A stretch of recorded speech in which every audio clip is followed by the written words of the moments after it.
En lo que va del año acumulado un total del 13%, con la cifra que superó en marzo pasado los 4 puntos porcentuales. Y, por supuesto, las previsiones o las expectativas previas que tenía el gobierno nacional de alcanzar una cifra determinada hacia finales de este 2021 parece quedar en el aire. Vamos a dialogar con la economista Carla Daniele para que nos ofrezca un poco más de precisiones sobre esta situación, este tema que sin dudas preocupa y mucho a la gran mayoría de los argentinos. Carla, ¿cómo estás? Buenas noches. Germán Giachero te saluda. Hola, buenas noches a todos. ¿Cómo estás, Germán?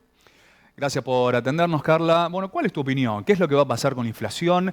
Porque sin dudas se trata de un mal endémico, digamos, permanece a lo largo de los años y obviamente esto termina mal para los bolsillos de la gran mayoría de los trabajadores.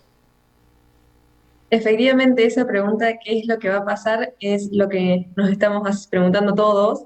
Eh, y para pensar un poco en el problema de inflación que tenemos hoy, tendríamos que, y cómo puede llegar a salir hacia adelante, deberíamos remontarnos un poco a lo que fue el año pasado en el manejo de la pandemia. Por supuesto que con el despliegue del coronavirus en el mundo, todas las economías pusieron sus restricciones a la circulación que en algún punto tendrían que tener cierta concordancia con, alguna ayuda económica que contrarreste los efectos de un parate en la economía. En ese sentido, Argentina por ahí tuvo un paquete económico comparado a los de los otros países que quedó un poco chico en términos de las restricciones y eso no es así porque sí, sino que ese paquete económico, que en algún punto depende de mayor gasto fiscal, eh, tiene un lugar de donde financiarse. Y por supuesto, en un contexto donde el parate económico por ahí no permitía una mayor recaudación o un ahorro fiscal y con los mercados internacionales cerrados que no nos permitían financiarnos a través de deuda, lo más pragmático fue hacerlo a través de emisión monetaria.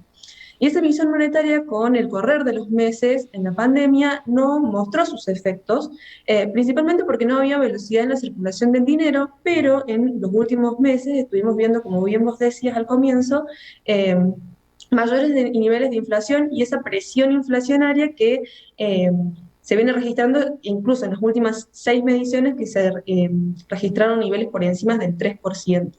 Ahora, ¿qué es lo que va a pasar hacia adelante? Depende principalmente de cómo se pueda manejar este nivel de inflación. Y hoy por hoy, este nivel de inflación, aun por más de que sea por ahí un poco elevado, está parcialmente contenido por diversos factores o diversos grados de libertad que tiene el gobierno para manejar sus políticas. En algún punto tenemos, por un lado, como ancla cambiaria, el control sobre el tipo de cambio, que no solo está intervenido en términos de el tipo de cambio oficial, con este sistema de flotación administrada, sino también con intervenciones en el mercado del MEP o del Blue, así también como en el dólar paralelo. Esto hace que el dólar se haya mantenido relativamente constante en el comienzo del año, en este primer cuatrimestre, pero ya con las presiones cambiarias ha empezado a mostrar sus presiones latentes. Eh, pero bueno, es un ancla que, por lo menos en un año como este, que es bastante clave, no solo por ahí el desfasaje que hay entre el ritmo de vacunas y el ritmo que está teniendo el nivel de casos de coronavirus, así también como al ser un año electoral, eh, pone un poco en juego o un poco más riesgoso el control de la inflación en todo este contexto.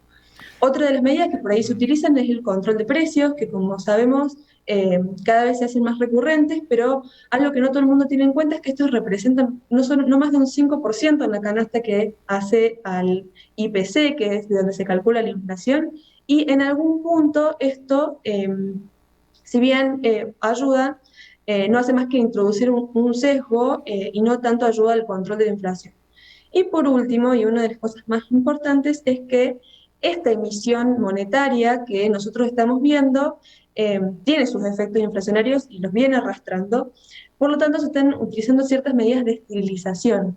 Esto lo que busca es tratar de volver a traer a las arcas del Banco Central todos los pesos que se volcaron de más en la economía, y para eso se utilizan colocaciones de LELIQ, de pases, de notas con otros bancos en relación al Banco Central. Y este nivel de deuda, que no deja de ser un pasivo, ubica por ahí al nivel de pasivos con respecto al producto, un nivel que no habíamos visto en aquella bola de Levac que se había dado en la administración anterior. Por lo tanto, esa expectativa de un nivel de inflación en torno al 50% ya se hace medio irrealista, porque la verdad que todos estos factores de controlar el nivel de inflación se vuelven un poco cada vez menos libres y un poco más difíciles de controlar, por supuesto. Carla, en relación al dólar, recién mencionaba cierta estabilidad durante los primeros meses del año y un movimiento en los últimos días. ¿Considerás que esto es una señal de alarma o quizás es algo momentáneo y que ya pasó? Mira, tiene un poco de ambas cosas. El dólar está como está, principalmente porque está controlado, no es porque haya razones genuinas para que no haya presiones inflacionarias. Y los últimos movimientos principalmente los veo más como una corrección o un ajuste con lo atrasado que se encontraba con respecto no solo a la inflación, sino también a la evolución que habíamos visto en el tipo de cambio oficial. Por eso vimos un blue, un dólar MEP y dólar cable moverse como se movieron. Ujú. Lo que sí espero es que hacia adelante todavía se mantenga contenido. Yo creo que todavía el gobierno tiene cierto poder de fuego a través de la intervención del mercado de bonos para seguir controlando por lo menos los dólares paralelos. Carla Daniele, la economista, haciendo referencia a la inflación y a la situación del dólar, te agradecemos y te mandamos un abrazo. Un abrazo grande.